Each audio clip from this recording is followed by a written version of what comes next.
Railway Koduru corona కారణంగా నిలిపివేసిన రైలు సర్వీసులను కేంద్ర ప్రభుత్వం పునరుద్దరించడంపై కొన్ని ప్రాంతీయ పార్టీలు రాజకీయ లబ్ది పొందేందుకు ప్రయత్నించడం హాస్యాస్పదంగా ఉందని రైల్వే కోడూరు బీజేపీ మండల అధ్యక్షుడు సాయం శ్రీధర్ అన్నారు. కేంద్ర ప్రభుత్వం నిర్ణయం కరోనా మహమ్మారి కారణంగా నిలిపివేయబడిన ఎక్స్ప్రెస్ ప్యాసింజర్ రైళ్లను తిరిగి ఆయా స్టేషన్లు ఆపడానికి ప్రధానమంత్రి నరేంద్ర మోడీ, రైల్వే శాఖ మంత్రి అశ్విని వైష్ణవ్ తీసుకున్న నిర్ణయమని శ్రీధర్ తెలిపారు. ప్రజల సౌకర్యార్థం రాబడిని దృష్టిలో ఉంచుకుని తీసుకున్న ఈ నిర్ణయం ఒక సాధారణ ప్రక్రియలో భాగం మాత్రమేనని స్పష్టం చేశారు. ఈ నిర్ణయానికి తమ వల్లే జరిగిందని, తామే దీనికి కర్త కర్మ క్రియ అని కొన్ని ప్రాంతీయ పార్టీల కార్యకర్తలు ప్రజలను తప్పుదోవ పట్టించడం జుగుప్సకరంగా ఉందని ఆయన విమర్శించారు. రైళ్ల నిలుపుదల దేశవ్యాప్తంగా జరిగిన ప్రక్రియ అని, ఇందులో ఏ ప్రైవేటు వ్యక్తుల ప్రమేయం లేదని ఆయన ఘంటాపథంగా చెప్పారు.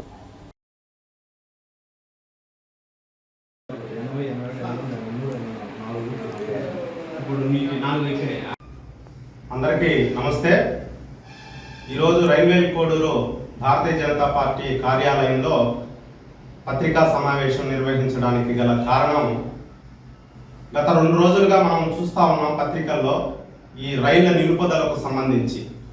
అంటే సొమ్ము భారతీయ జనతా పార్టీది, సోకు వైసీపీది అన్న చందంగా పత్రికల్లో వార్తలు చూస్తూ ఉంటే చాలా జుగుత్సాహకరమైనటువంటి పరిస్థితి ఏర్పడతా ఉంది.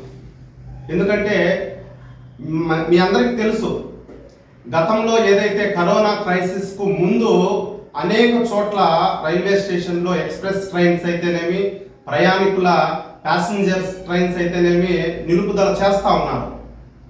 కానీ దేశంలో కరోనా మహమ్మారి కారణంగా కొన్ని అనివార్య కారణాల వల్ల ప్రత్యేక పరిస్థితుల్లో చాలా చోట్ల కొన్ని ఎక్స్ప్రెస్ ట్రైన్స్ నిలపడానికి కొంత ఇబ్బందికరమైనటువంటి పరిస్థితుల్లో అక్కడ కొన్ని స్టేషన్స్ను తప్పించి మెయిన్ పార్లమెంట్ నియోజకవర్గాలకు సంబంధించి మాత్రమే నిలుపుదల చేస్తూ ఉన్నారు.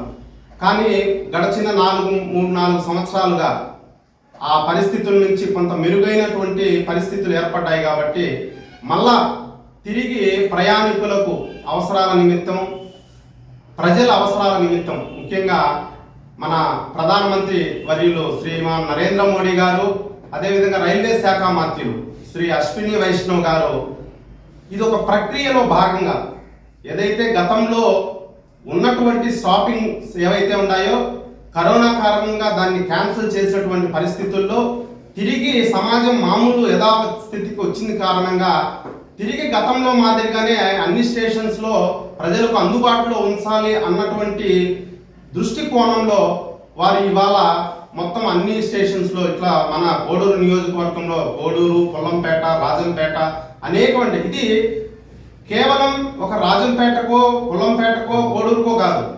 దేశవ్యాప్తంగా ఉన్నటువంటి కరోనా కారణంగా రద్దయినటువంటి స్టేషన్స్లో అన్నింట్లోనూ ప్రతి రాష్ట్రంలోనూ ఈ ప్రక్రియ జరిగింది. ఇది ఒక ప్రక్రియలో భాగంగా చేస్తున్నటువంటి క్రమంలో తప్పితే ఇందులో మా పత్రికల్లో చూసుకున్నటువంటి విధంగా కాకుండా ఏ ప్రైవేటు వ్యక్తులలోనో ఇంకొక ప్రాంతీయ పార్టీలకు సంబంధించిన వ్యక్తుల యొక్క వినతపత్రులకు స్పందించో జరిగినటువంటి కార్యక్రమం కాదు అన్నది ఘంటాపదంగా మేము ఈ సందర్భంగా ఆ యొక్క చర్యను మేము ఖండిస్తా ఉన్నాం.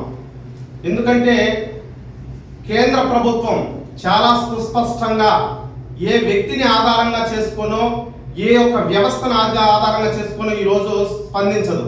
వాళ్లకు క్లియర్ కట్ దిశానిర్దేశం, దేశాన్ని అగ్రరాజ్యాల సరసన నిలబెట్టడానికి, ఈ దేశంలో సమకాలీన పరిస్థితుల రాజకీయ, సామాజిక, ఆర్థిక పరిస్థితులు అన్నింటికీ కోణంలో వాళ్ళు చూస్తారే తప్పించి వ్యక్తులు ఇస్తున్నటువంటి మెమరాండమ్స్ కానీ వినత పత్రులు ఇవ్వచ్చు. ఎవరైనా కూడా, ఎవరు వెళ్ళినా కూడా ఢిల్లీకి ఆయా శాఖలకు సంబంధించి ప్రతి ఒక్క పార్టీ తరఫున రిప్రజెంట్ చేయొచ్చు. కానీ ఈరోజు జరుగుతున్నటువంటి పరిస్థితి ఏదైతే ఉందో రైలు నిలుపుదల అనేటటువంటి కార్యక్రమం, అది ప్రతి రాష్ట్రంలో, దేశంలో ఉన్నటువంటి ప్రతి ఒక్క రైల్వే స్టేషన్లో గతంలో నిలుపుదల జరిగి మరే ఇతర వ్యక్తుల యొక్క ఇది ప్రమేయం ఇందులో లేదు అన్నది స్పష్టంగా తెలియజేస్తా ఉన్నాం. ఏదైతే మా రైల్వే శాఖ మంత్రులు అశ్విని వైష్ణవ్ గారు అన్ని రాష్ట్రాలను దృష్టిలో ఉంచుకొని దేశవ్యాప్తంగా అనేక రైల్వే స్టేషన్లో అనుమతినిస్తూ రైళ్ల నిలుపుదల జరిగినటువంటి కార్యక్రమానికి మేము భారతీయ జనతా పార్టీ రైల్వే కోడూరు నియోజకవర్గ శాఖ తరపున ఆయనకు ప్రత్యేక కృతజ్ఞతలు, ధన్యవాదాలు తెలియజేసుకుంటా ఉన్నాం. భారత్ మాతాకి జై.